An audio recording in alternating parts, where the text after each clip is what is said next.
Okay, you all good? Let's do it. Hello and welcome to the B2C Lead Generation Podcast.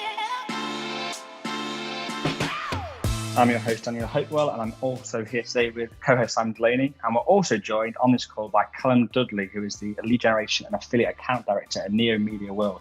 How are you doing today, Callum? Very well, thank you. Yourself? We're good, yeah. It's a bit weird when you do these things because they go out in a couple of weeks, so I don't know how I'll be feeling then, but I'm getting excited about the Euros later. But in a couple of weeks when this actually goes out, it may all be finished, or we may have done terribly. So I have no idea. So today I'm in a good mood today.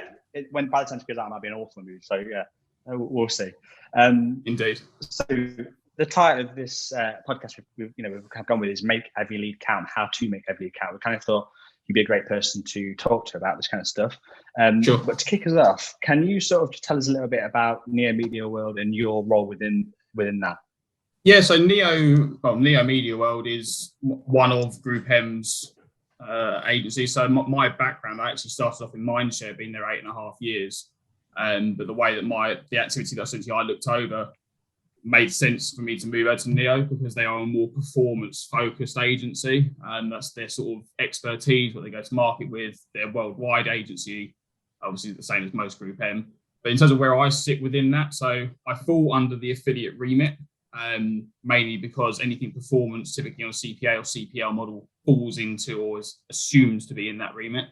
But I specialise in lead generation. So although my job title is affiliate account director, I don't really have anything to do with any type of traditional affiliates. It is all lead generation. So the long-term view for my role is to become like the head of lead gen within Neo, and potentially be used as a consultant across the whole of GroupM, be it from a UK and EMEA level. So yeah. Well, I found it with like a few brands we used to work in the past where they in order to run lead gen, they used to have to take money from the affiliate budget because there was no lead gen budget. Yeah, I mean, traditionally, so having worked at Mindshare for so long, lead gen was always one of those channels that was used as like, all right, well, clients got X budget and 10 grand left over. Oh, well, we actually need to deliver some leads or something tangible at the end of this campaign. So if we stick 10 grand in there, that can be where that comes from. The rest of it's sort of the awareness and so on and so forth, brand traffic driving or whatever it is. But over time and just trying to ultimately educate people, and I think it touches a bit on to where the world's now moving to with cookieless future in 2022 and first party data. Everything I've been trying to gear it towards for the last 9 years or so is now becoming quite paramount. Every brand I speak to, it's like, right, I need first party data. It's like, about 10 years, a bit behind the curve, but we've got the answer for you in lead generations here. Now it's ultimately coming down to, it's not just a case of collecting data, what are you going to do with it? Because you can build databases to your blue in the face. If you don't do anything with it properly, pretty much wasteful. Yeah. Just before we get into this, can I ask you it's in a huge organization like GroupM, that obviously is like a full service agency that does everything for their clients. Where is lead generation, like on the hierarchy, or how is it seen within GroupM? Like, what's the perception of it?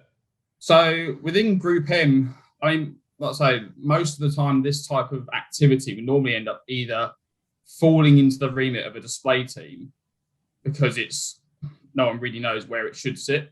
So I'm used as a consultant across some of the other agencies already, and 9 times out of 10, it's either a display team or an affiliate team I'm speaking to who don't specialize in lead generation, but because of its sort of historic connotations that are just associated because it's not a CPL or it's geared towards some kind of acquisition, essentially it's just dumped within those teams. I wouldn't exactly say there's a huge amount of focus on it historically, but I do feel that as we move into a more focused first party collection of data for all clients, I think that's what I'm hoping actually, and what I'm trying to develop within Neo is to make that more of a first channel on plan rather than the last one on that's considered the afterthought. It's not going to happen overnight, so I think there's going to be a transitional period. But for certain clients anyway, over the last 3 to 4 years, budgets for what I look after have grown considerably from what they used to be. Automotive being one of the crucial ones, where it used to always be display, PPC, which do deliver leads, but it's not necessarily as contextually relevant versus the lead gen environment, where you've actually got someone who's in a native spot or working on an actual automotive partner website. It's a natural journey rather than trying to find them every 2 seconds. You already know where they are, so go and find them in the right spots. But I think obviously we'll probably touch on that as we go through the conversations and topics. Yeah.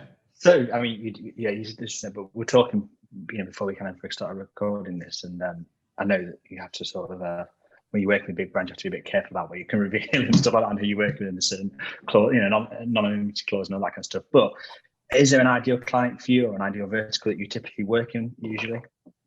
My ideal from a personal perspective is automotive. It's just my area of general interest, passion, however you want to call it. I am a car nut, so it just lends itself very well personally to me. But any client really that is interested in collecting first-party data and is open to potentially ripping up what they're already doing and completely basically listening to an external's perspective or point of view on how they should ultimately be addressing the data that they currently either own or what they're looking to capture.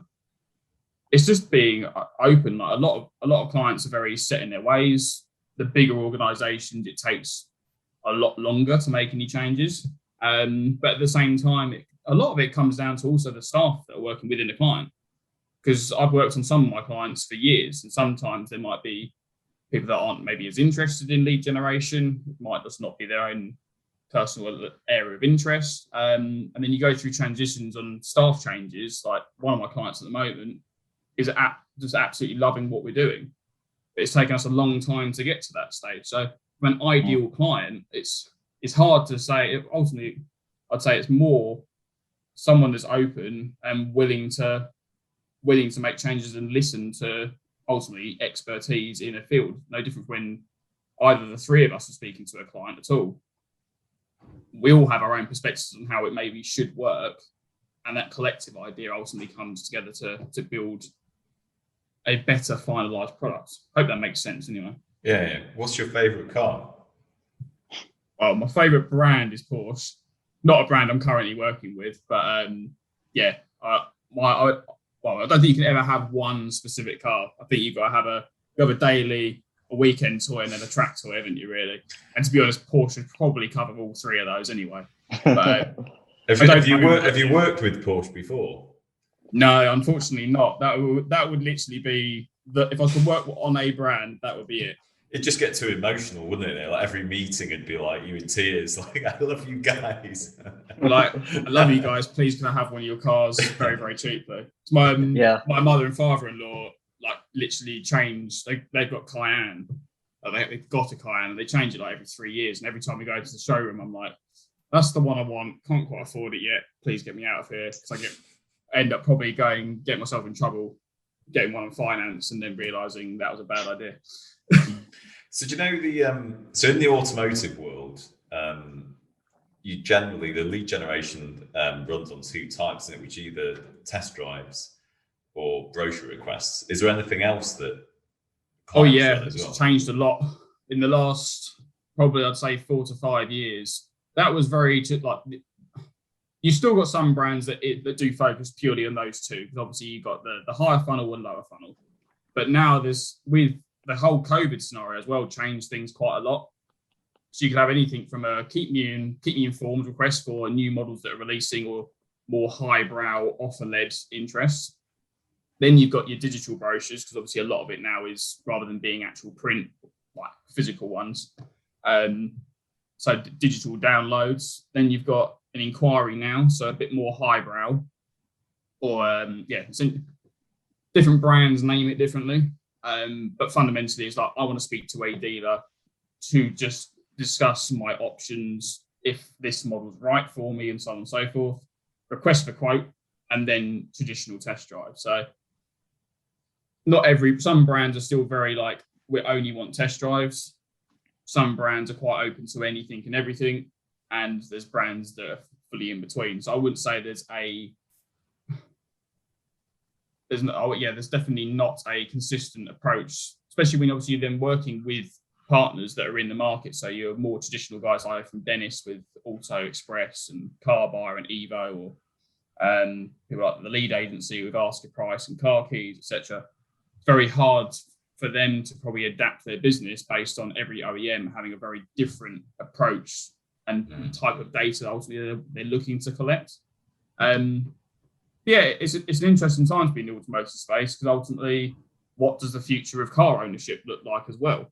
Do you end up actually buying a car, or is everyone going to move to sort of subscription basis, and what the likes of people like Tesla be doing? And obviously Volvo are making changes in the space. So that whole brochure request, test drive, request for quote, how is that only for the next few years? Is it longevity?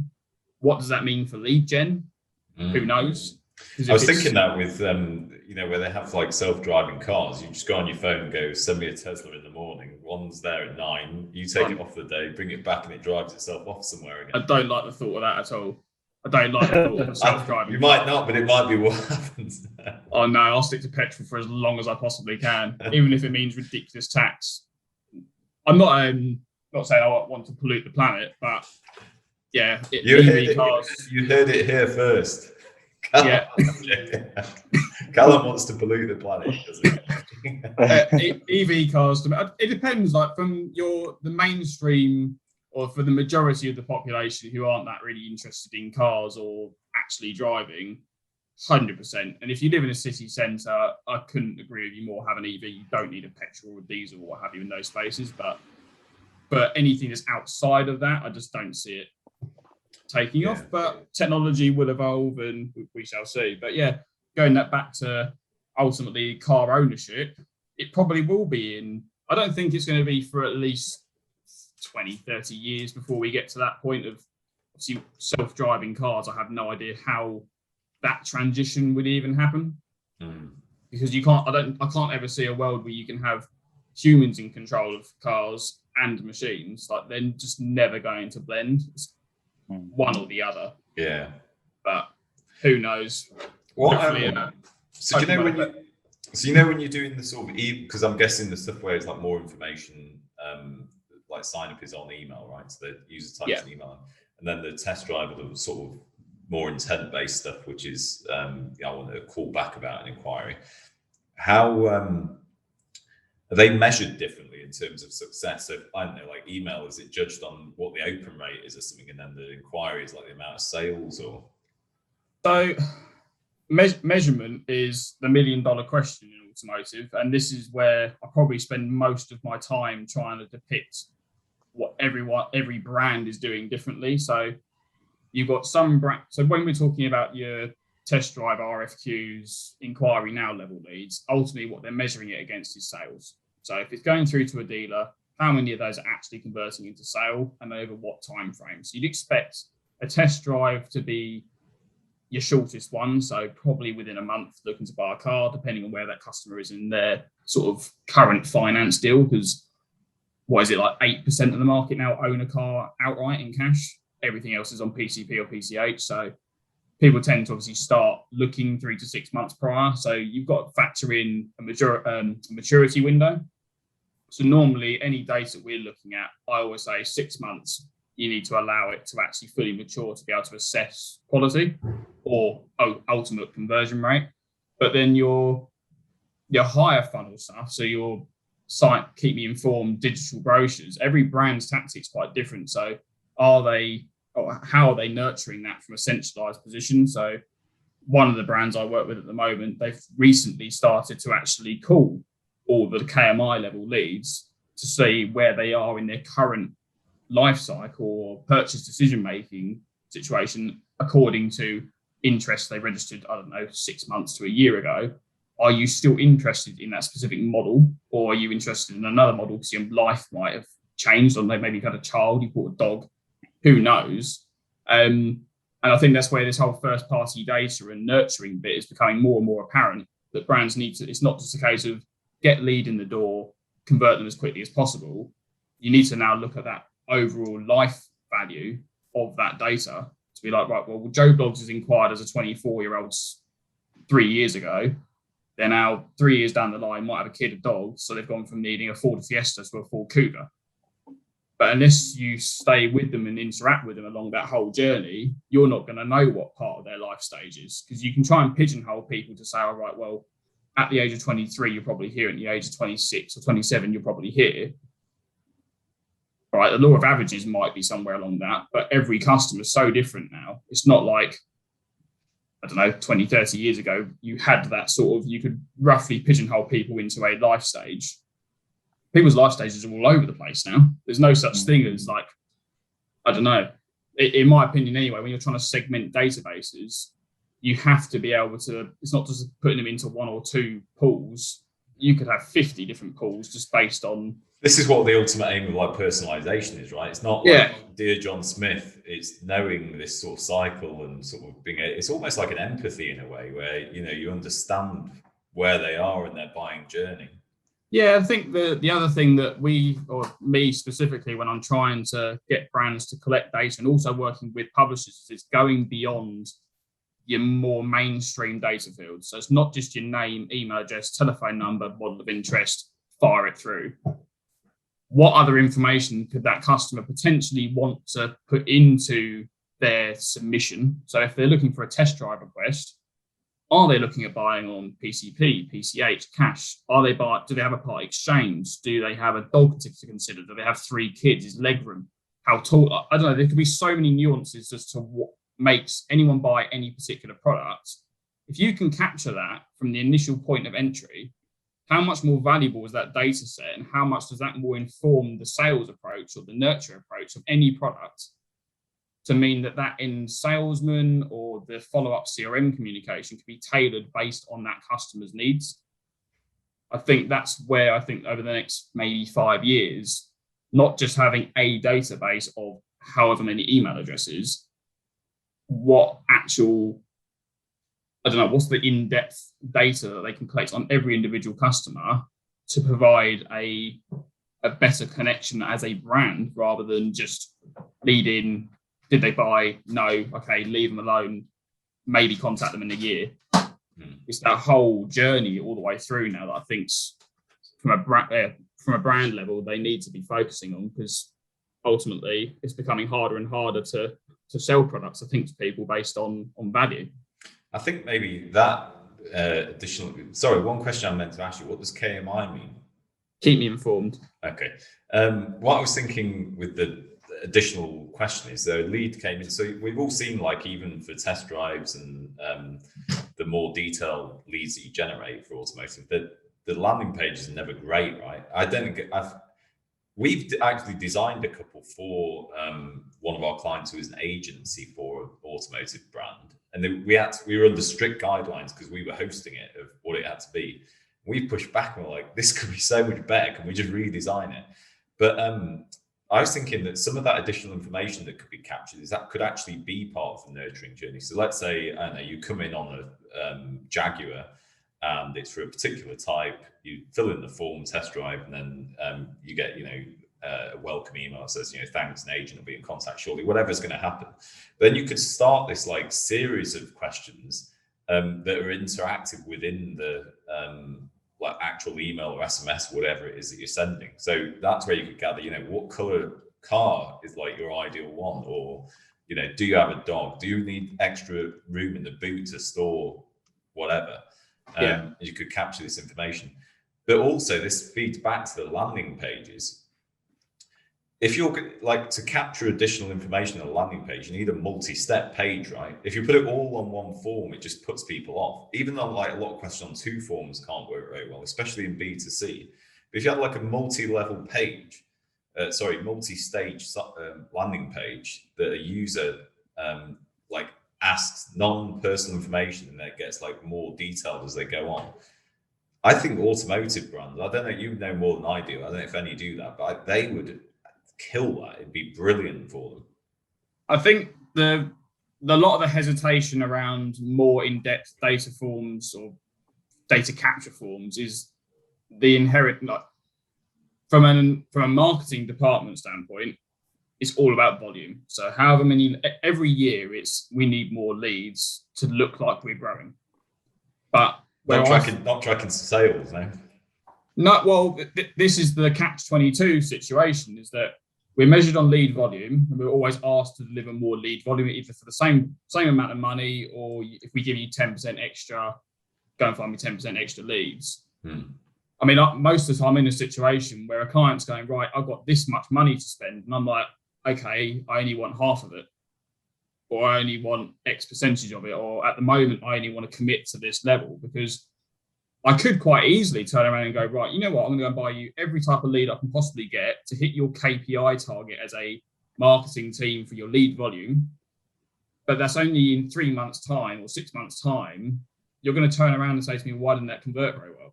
Because at the end of the day, there's a seesaw ultimately. That's how I try and pitch it to clients. It's like you've either got your quality, your quantity, or you've got your happy medium, or somewhere in between. And ultimately, that's what's for every client, every sector, you need to try and find that balance over what is your optimal level, because the more lead volume you put in, the lower your conversion rate is going to be. So if you're being measured in conversion rate, you need to be focusing on quality and less volume. If you want more volume, then it's going to mean your cost per sale increases and your efficiency goes down the drain.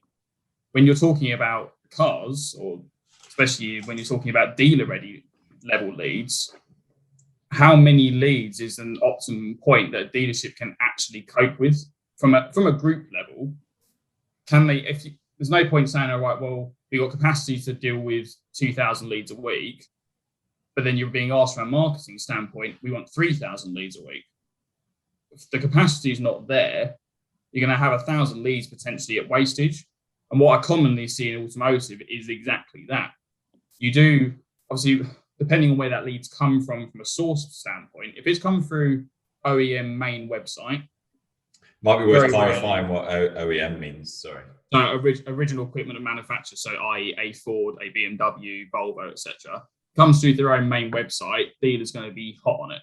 If it comes through a third-party source, depends on, probably to be at the end of the day, that salesman within the dealership, their perception on that lead source. So third-party lead gen has always had a bad rap from probably, 10 years ago or what have you, when it literally was just send through any piece of data that could remotely class or being adequate as a lead. Whereas now it's completely changed, where we're really focusing on quality, but that old perception is still there on, well, these leads aren't really in market, they're not particularly interested, or they've got a really low chance of converting in a short time frame. Because obviously a salesman they get paid on commission. They have their base salary and then it's commission on top. End of the day, they want to be working with clients or inquiries that are going to convert really, really quickly. They don't want to be having to spend, however many hours trying to convert someone over a 3-month period. So I actually lost my train of thought there on that one. I've got a question for you. Is the dealerships, they're not part of the manufacturer, are they? They're independent, or are they? Majority of them are franchises. Some will have like a group. So Ford have Trust Ford. That is part of Ford OEM. But yeah, like actually, this is going back to the original point, is that based on where that data has come from, there's definitely a propensity as to whether they're actually going to call that data. So with some of the partners we work with, they conduct their own surveys on, say, a portion of the leads we sent through in Q1, whatever it might be. 9 times out of 10, or for the majority of the brands that I work on and have sight over, the average is around 30 to 40% of the leads never got contacted. And that's not from a estimated, that is from a survey, having spoken to a customer, or sometimes even within data. So say if we're looking at, we got like 6 or 7 different data sources all coming through the same API feed, so we can see where there's an overlap. So say, last week Joe Bloggs inquired on a Ford Cougar, and then this week we've seen them appear again for a Ford Cougar, but via another brand or another website. Why are they inquiring again? Because if they've been contacted by the dealer, that doesn't make any sense. So sometimes it's just, you can sometimes use the data, providing it's obviously set up in the right way from day one, to actually analyze what's going on in the market. Because no brand, regardless whether this is automotive or anything, is going to say, well, the failure of converting that lead is at their end. So from a marketing standpoint, we can do everything within our power, qualify these leads to a blue in the face.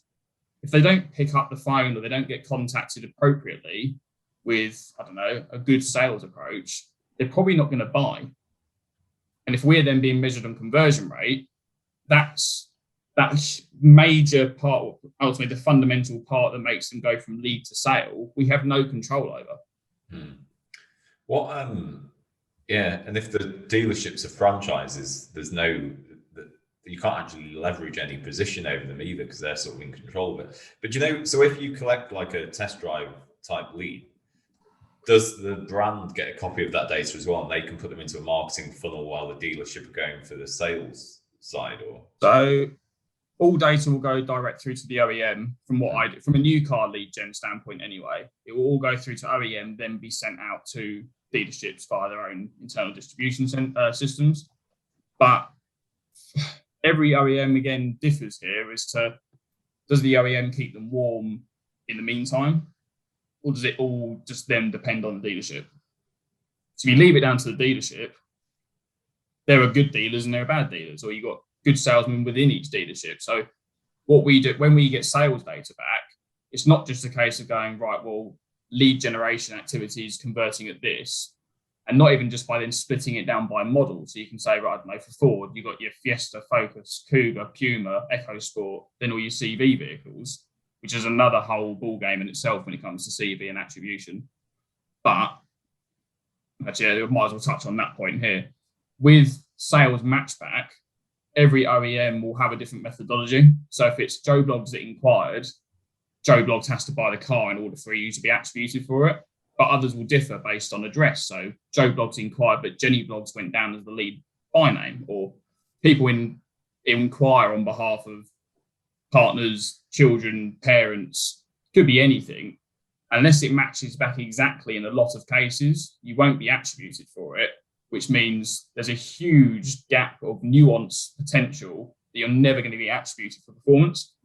And I think this is where I'm commonly asked, what's the benchmark in lead gen for automotive for conversion rate? And it's literally, who knows? Because when you dive, when there's so much money in it. Yeah. When you dive down into it, you can have the same volume of leads going split between two different dealership groups. One performs amazingly, one doesn't sell a car. That doesn't make any sense whatsoever. But it's interesting also, like we've done tests across other brands with even social, for example. Like social is not actually something I directly get involved with, because typically within an agency you'll have a specific social team. But we've done tests by literally A/B testing the same audience, whether the data is captured in a social environment or pushed through to the client's website to submit their data. Same volume of leads, literally no changes in targeting, audience profiles at all. The conversion rate difference is huge. So if it goes to the client's own website, it's around, this particular test, 13% on the client's website conversion rate. I think it was either 0.8 or 1.2 if it came through social. Now that in itself tells you everything you need to know in terms of hierarchy of data source. I won't name names on what brand this is because I would land myself in some trouble. Do you know with the social one, was that an external form or was it a Facebook form? Facebook form. Oh yeah. The problem with Facebook form, you need to run it with a Facebook form is just, I don't know why, but it's, it doesn't work. It's the other issue with certain data capture forms, and depending on the OEM, or even regardless of this, even automotive, it could be outside of it, is what is their mandatory data level that they need? Because some only need postcode, which is fine for Facebook because you can only capture postcode. And I think you can state line of address, but you don't have to fill it in. Whereas if you're then pushing it through to client's website, and that is a mandatory piece of information that is collected. So you can end up with so much wastage from Facebook where it's not meeting the lead spec or the criteria that's at a basic fundamental piece.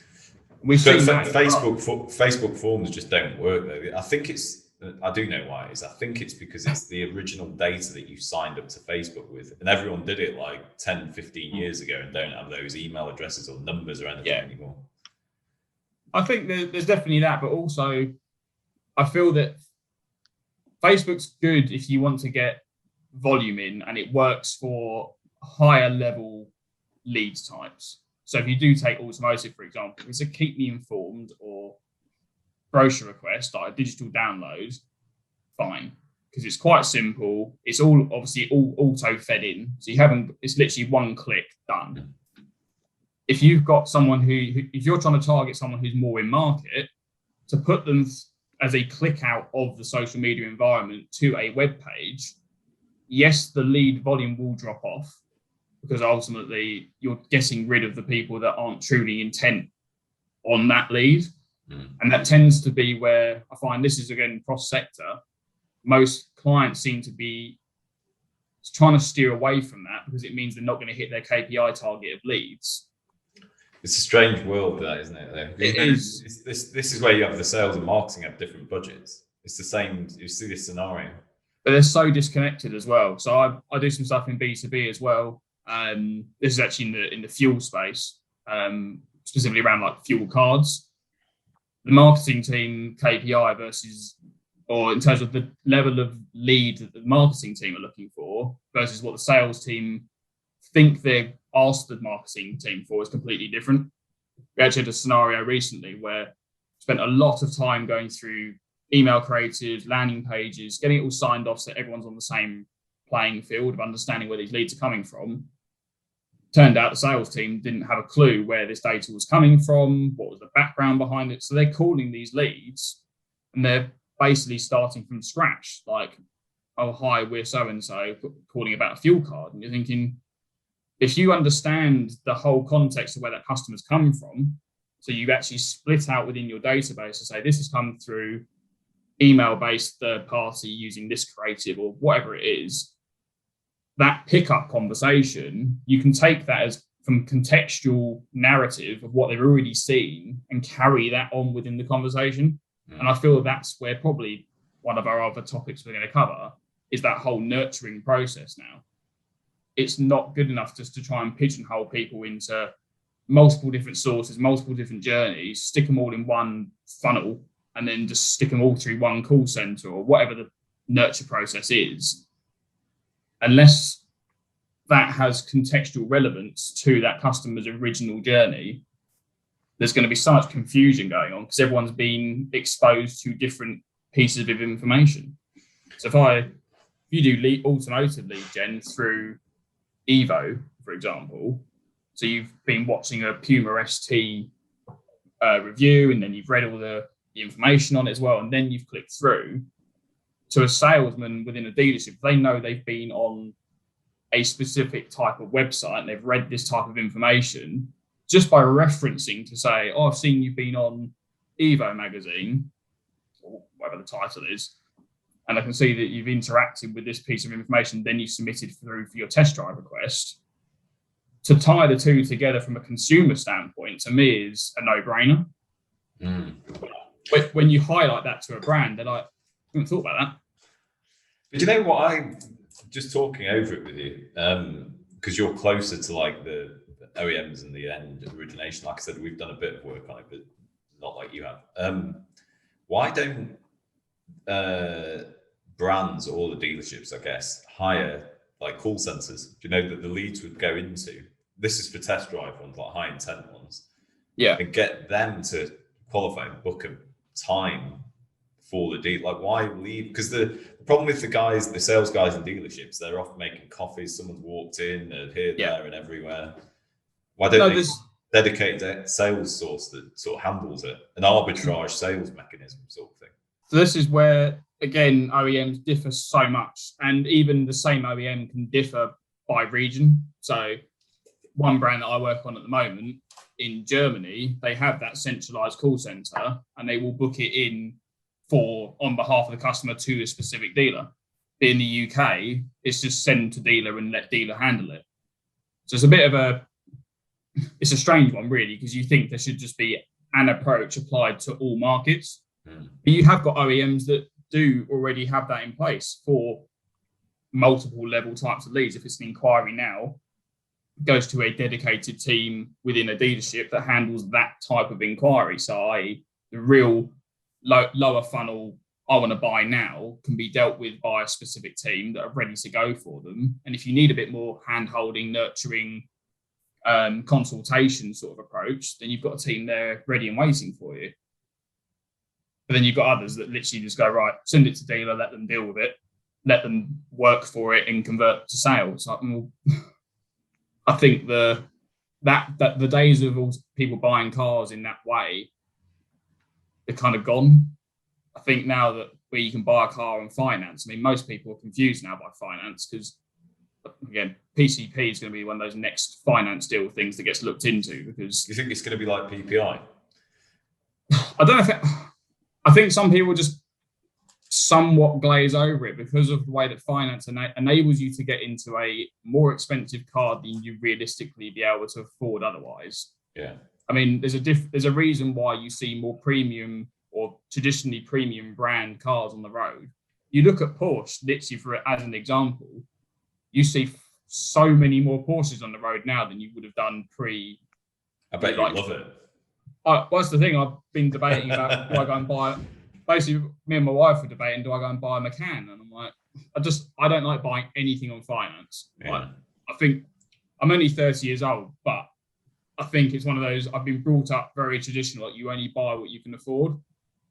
So apart from a mortgage, don't really want to be paying out money per month on something that I then obviously have either a lump sum at the end of it, which I think most people forget. In a three or 4 year term like finance agreement, people forget how much that lump sum is.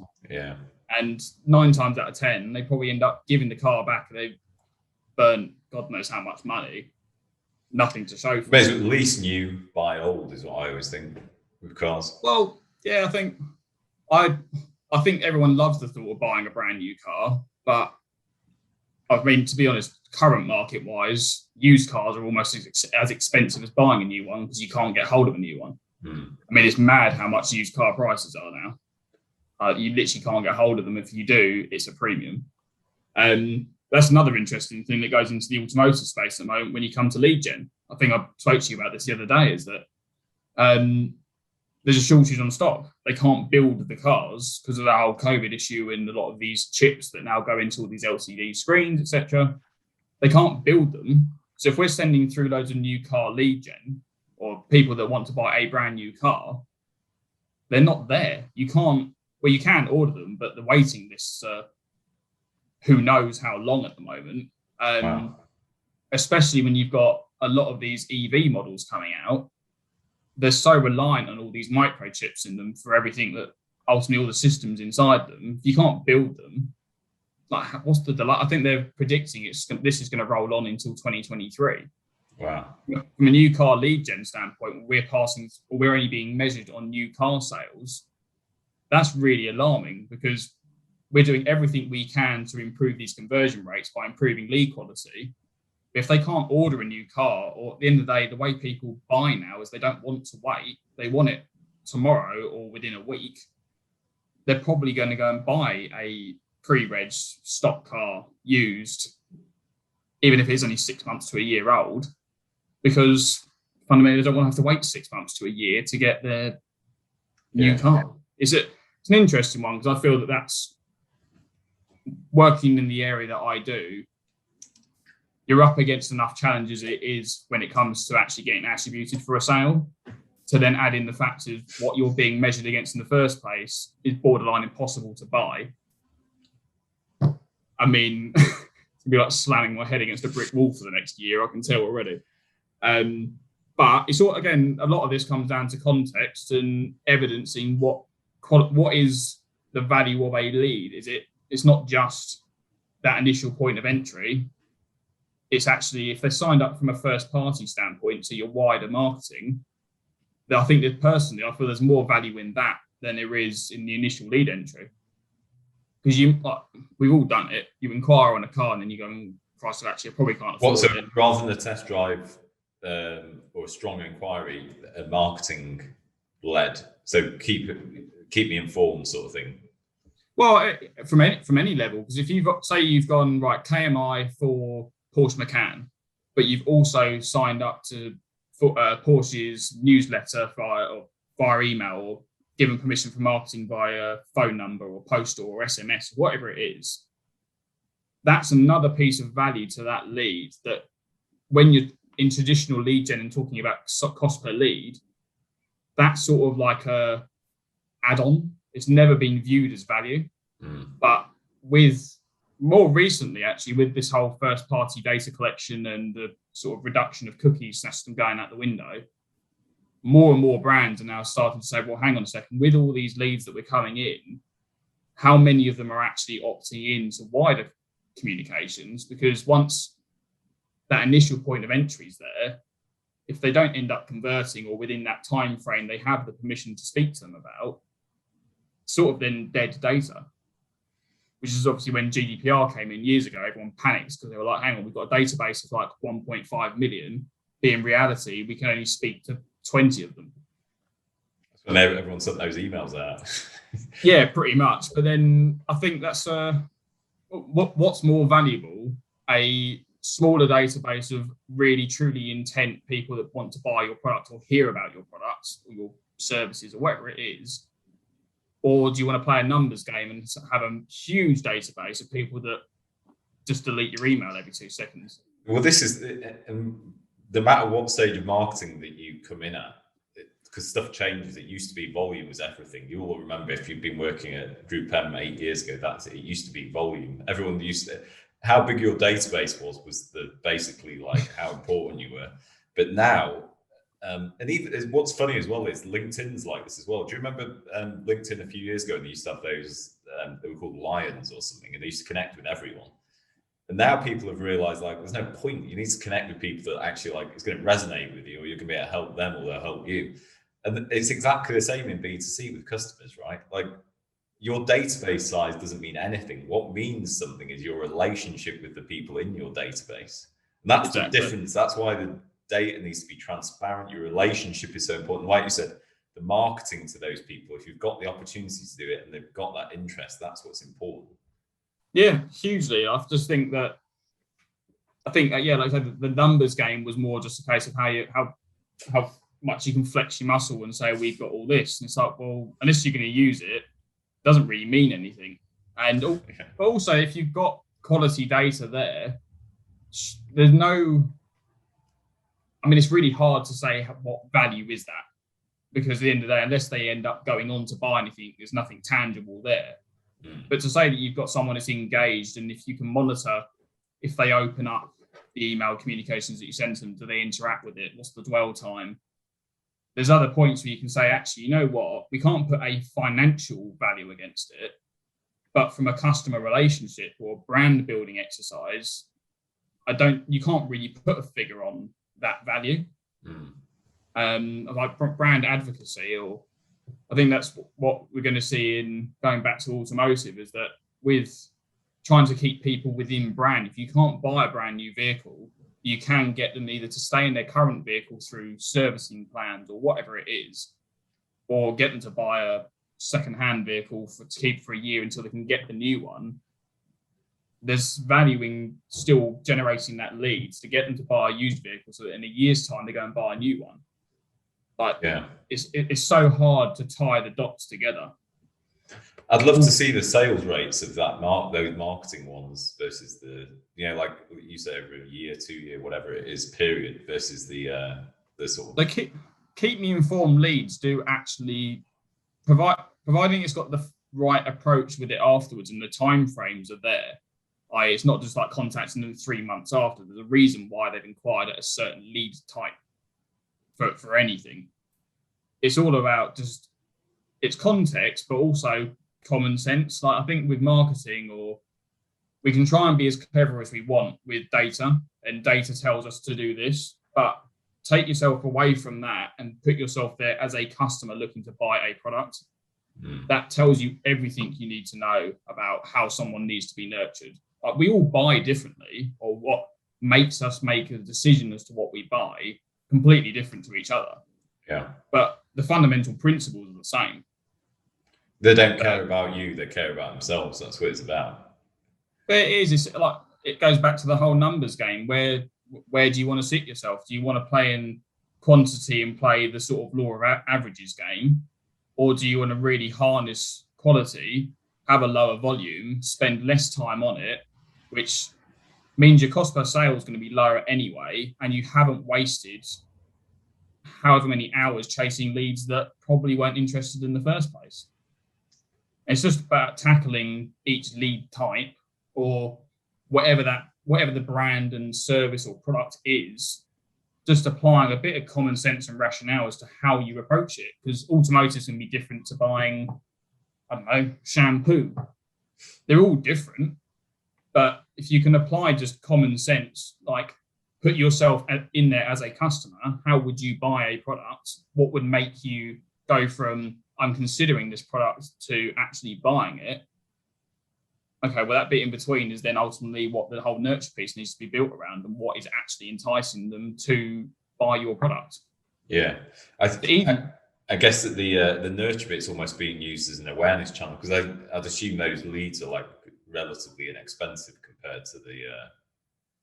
I mean, I think again it differs by sector in terms of what that point of entry is. Like if you're talking automotive, a KMI lead is probably 15, 20 quid. If you're talking inquire now, so mid funnel, anything from maybe 40 to 60, depending on the brand. Test drives be anything from 60 quid to 100. And again, depends on the brand, how much they're spending. Like commercials always boil down to how much volume you're willing to put a partner's way. Nothing's the same for anything really, whether you're buying display or buying lead gen. Yeah, it is quite difficult to try and summarize it, because there's everywhere you look, there's different nuances pulling you here, there, and everywhere. Yeah, it's a fun one to play around with, anyway. Definitely. I feel like there's a lot to unpack there, and in my sort of little question I said across to you, we're heading down to the second one. This might be the record for the longest podcast ever recorded. But I would try and sort of work out what we could and kind of bring it back around for a little bit of structure. I think the first thing I noticed while I was writing notes as you were talking is we speak to loads of different people who are in lead gen and involved in lead gen, and obviously that's through the podcast or through clients, things like that. And I think what I've noticed for the first time ever is it's the first time anyone has ever said, I'm really passionate about this vertical that I'm working in, collecting leads in. Do you know what I mean? I've never heard anyone say, I'm so passionate about life insurance or something. I love energy. I've never experienced it. And it's like, it's almost strange in a way, because it's like, it's the first time that, it's really unique in that sense. And that got me then thinking about the challenges you might face from the prospects in the same way. Like, this, like, I guess, is massive brand loyalty in your industry. People are really like committed to one car, for example. So trying to get them to convert to another is quite difficult, I imagine, if they do have that loyalty. And then just to bring it back around to the title, we said like how to make every lead count, and it kind of, I guess, is all part of the nurturing side of it. So to sort of like pull that together into one question, what do you think makes good nurturing on these leads that come in? How can you get more of them to become the sale? I think it's regardless of, like I said, when you can try and pigeonhole people into different lead types, but it's actually just having the right mentality as to what that customer's present situation or perspective of a brand is, and making sure that you nurture it appropriately from that point. You can't say, right, well, this person's a keep me informed level lead, but this person's a test drive request. They're completely different within the whole purchase funnel. So you can't treat them the same way, but they still have equal value in some respect in terms of long goal. So for me, when I'm speaking to any brand, it's just, you have to nurture them contextually, like relevant to where they currently are. Because if they're higher in the funnel, they need nurturing with more information, or they need a certain approach like that's appropriate to whatever it is they're buying. I'm trying to think of a way that we can try to like summarize it. I think there's just every sector's so different that But if you're really going to try and boil it down to one thing, is that every lead has a value, regardless of whether or not that they're currently considering your brand or they're at the point of they're just trying to decide what spec of vehicle they want. They're all of interest in they're all a potential customer. So treat them all the same. You can't, sort of like counterintuitive where I've said you need to treat them differently, but fundamentally they're all potential customers. It's like treating their potential to be a customer the same. Yeah, but you have to the point of the rate of the rate of communication as well. Like you can't if you bombard people with nurture, you're going to turn them away because they're getting pestered. So again, trying to find that happy medium of what's the right way of contacting them, what's the time frame you should be contacting them, and then also giving the customer an opportunity to say, you know what, actually, I'm ready to buy now. There's so many mechanics I think that can go into it, especially with email and telephone-based nurture. There's so many avenues and segments you can put these people into. I hope that's somewhat useful, but no, I think it's good, and I think what you just said about almost like this omni-channel approach. So I was just thinking about like, I don't know, test drive lead comes in, third email they get says something like, you know, if you could get a new Porsche Cayenne, what color would it be? And they say black. And they said, would you be interested in purchasing this now in the next 3 months? If they said now, they could then have a call from it like ping to a dealership that had a black one in stock, could ring them and go, hi, Mr. Smith, we've got black Porsche Cayenne in stock. Here are the details. And then if they don't buy, it can then go carry on the nurturing funnel. A lot of this is technology as well, right? Which is 100%. A lot of brands, they can struggle with it because you've got the dealership, you've got the brand, you've got the generation of the leads, and these are all sitting in different pots and they all need to speak together. But I agree. Technology 100% is what stops a lot of it, because 9 times out of 10, it's just we have a CRM, but it's not segmented in any way, shape, or form, and there is no strategy. Like they might send out emails here, there, and everywhere, but unless there's an actual like formal strategy that's really, really well thought out, how effective is it going to be? Who knows? Again, that goes back to every sector will differ, but automotive specifically, exactly like you just said, if you're trying to warm someone up and they've said, or at some point in their journey, I'm interested in, I don't know, darker coloured versions. So if it, I don't know, like a navy blue or whatever it might be, if you know that, right, we've got this stock in place, also having stock feeds intertwined within email communications to be like, look, you said you're interested in 2-year-old, this colour, this spec. Yeah, imagine that we've got one left and then someone else has inquired, buy it now.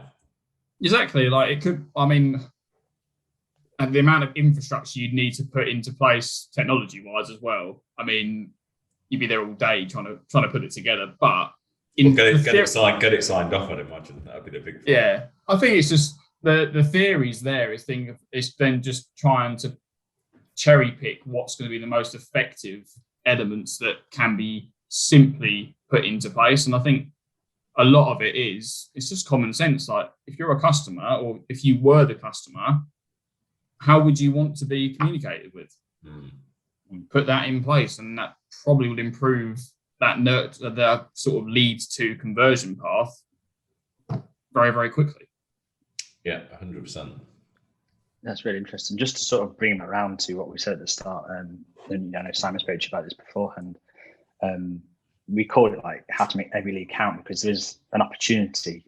You know, like lead gen for a lot of people is quite a short-term transactional thing, and it's quite fast. But you're talking about these leads that KI leads that are coming in, and it is more like almost like a B2B approach, like a long-term nurturing thing. And it just represents, I think, just to make that point, it represents a huge opportunity that brands have to, you know, increase conversion rates. They treat all different leads in a sort of a way, like with care that they need to be treated with. I think it's a really interesting point to bring it around to end on. I think what we may have to do is get you back again at a later point, Callum, and maybe we're going to sort of, I mean, because we've sort of like skimmed a lot here, and it's been really interesting. But I think what we could do is probably go into depth in each one of these areas and maybe, do a bit more granular. What would be good is like do it on a test track or something. Just put you in a Porsche, and then we'll get the. I can do that. Now when we're back round, we'll have to. Yeah, let's do that. Let's book a day at one of those things and do it like hook you up and ask you questions, see if you answer them as well when you're driving. Yeah, that's amazing. Thank you so much. Yeah, thanks. No, thank you. Thank you for good. having me on. And like I say, I'm always happy to jump on and talk about the various topics because we could literally be here all day talking about lead gen. So give me a shout as and when. Brilliant. Cheers. Thanks for listening to the B2C Lead Generation Podcast, the show for serious lead generators. Be sure to hit subscribe to hear more from those at the very cutting edge of the lead gen world.